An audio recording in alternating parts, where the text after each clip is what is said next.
Great. So thank you, Nico. So much crossover in the work that we're all doing. So I'm Lisa Merrick-Lawless. I'm one of the co-founders of Purpose Disruptors, and I'm going to take you on a bit of a 5-minute whistle-stop tour of who we are, our vision, our approach and our work. Next slide, please. So like all good things do, at least in the UK, but I'm sure all across Europe, we started in a pub in London. Jonathan and Rob, my fellow co-founders, and I were feeling a kind of deep tension working in the advertising industry and driving consumption when this is making climate change worse. So we wondered, does anyone else feel this way? So similar to Nico, starting with a question, we launched a pub night meeting the second Tuesday of every month and asked people to come together, gather in a pub around a pint and a pine cone and discuss this and any other questions they had. And it turns out that a lot of people feel the tension actually in the industry, and the pub night grew from a handful of us to 60 of us to a community of now 2,000 people. Next slide. So our vision is to help the advertising and marketing communications industry transition so it only promotes values, attitudes and behaviours aligned with a 1.5 degree world. This is what we believe is necessary. Next slide. And our approach is very much to transform the industry from within. We are industry insiders. Rob, Jonathan and I, between us, have over 50 years experience, client side, media agency side, creative agency side. And so this we feel is kind of within our experience, our power and our gift to work from the inside out. Next slide. There are 3 ways we do this. The first is building a community of change agents. The second, next slide, is embedding a new form of leadership. Next slide. The third is encouraging collaboration in all that we do. Next slide, please. So there are 3 pillars to our work in terms of the work we actually do in the world. And we have a project in each one that I'm just going to very quickly show you. So the first pillar is about co-creating a new vision of the future for the industry and society. The second one is about building knowledge through learning together. And the third one is about enabling change through measurement. Next slide.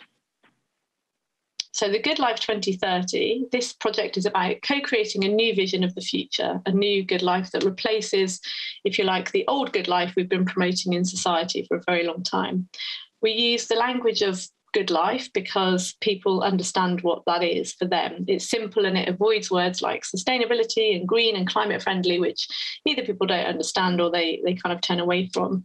And I guess we want this project and this kind of framing to be a new way to reframe sustainability for the future. So one that sounds compelling and like something you want to move towards rather than less or loss or sacrifice.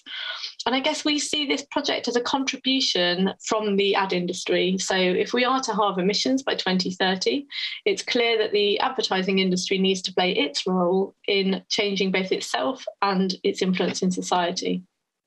And our citizen research, which was conducted in the UK, told us what people really want in the future is more connection, not just consumption. And they talked about 3 levels of connection. So connection to themselves and what's important, connection to others and deeper relationships and connection to nature.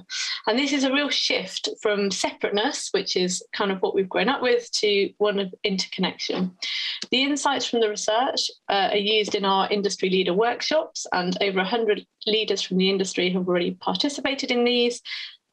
They've really been quite interesting. We've developed a sort of immersive journey with a partner, New Constellations, and people can come together and collectively imagine their vision of the future and then reflect on what this means for the industry and the shifts that the industry needs to make. We're running more workshops in 2022, so anyone can get involved in those. The insights from the citizen research also went on to inform a creative brief, and from that we developed 3 adverts with 3 very good agencies in the UK, Iris, McCann and Gravity Road. They all responded to the brief, which was, I think, one of the best creative briefs I've ever seen, written by Ali Kingston. And the brief was that the client is 2030 and 2030 has an image problem. So you need to show how 2030 is more of what you love and less of what you don't. They were all very different approaches, one of them using humour, one of them using soundscapes, one of them bringing to life what good stuff kind of is in the future. The following thing we did was a documentary, and I hope that you'll all, if you haven't already watched this, so we have made a 15-minute documentary that examines the link between advertising, consumption and climate change, and it goes back through history. It shows industry leaders sharing the tension they feel working in the industry at this moment in time, and also their thoughts of what this means for the future of advertising. It also includes citizens talking about what matters to them in the future, so we brought people from the research through into the documentary. They share what's really important, what their visions of a good life really are. And if you haven't already seen it, please do watch it. What we've found is that it's a very good and easy and simple way to start conversations that you might otherwise be tiptoeing around having. We launched all of this project at COP26 in the Green Zone during an hour-long event at the IMAX Cinema, and that was live streamed. And I think about 2,000 people have watched it in the week following COP, so that's still available on the website too. And there's just 2 more projects I want to talk through quickly. So next slide, please.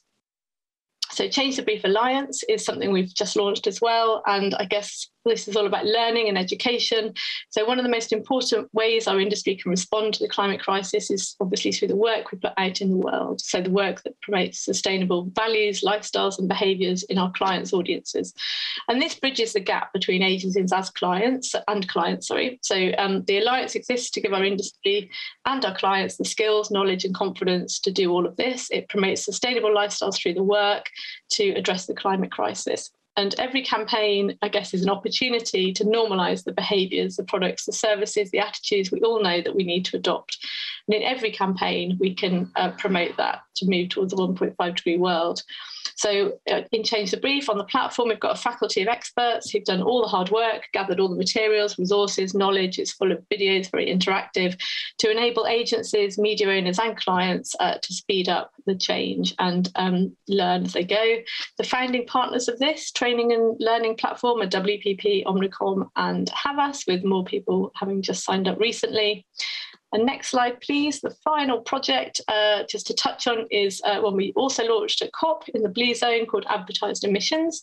This is really all about measurement. So sometimes to do the right thing, you have to measure the right thing. So we introduced the idea of advertised emissions in a new report that's downloadable. So inspired by the idea of financed emissions already established within the finance industry, we define advertised emissions as the greenhouse gas emissions that result from the uplift in sales generated by advertising. Advertised emissions enables the ad industry to take the next step in its journey of climate responsibility. So from considering the emissions associated with running the offices and making the work, moving to the emissions associated with the work in the world and the consumption it helps drive. So to bring to life the idea, we worked with econometrics agency Magic Numbers, and they calculated the advertised emissions for the whole UK advertising industry in 2019. So using recognised data sources that were widely available, they calculated basically it to be 186 million tonnes of carbon dioxide equivalents. Always have to pause a moment after that massive number. So to put this into perspective, this equates to advertising adding an extra 28% to the carbon footprint of every single person in the UK. Mind-blowing. So how to reduce this? So the report offers a way to categorise brands that's applicable anywhere globally, and it just uses a very simple method of red, amber and green. And agencies, I guess, need to use their talents and work on less red brands, more amber brands, and then kind of make the green brands famous. So the report gives a lot more detail on that, how it was calculated, how it all works. And there's, a report that you can download. Next slide, please. So thank you very much for listening. Great to be part of this panel and this festival. That's me.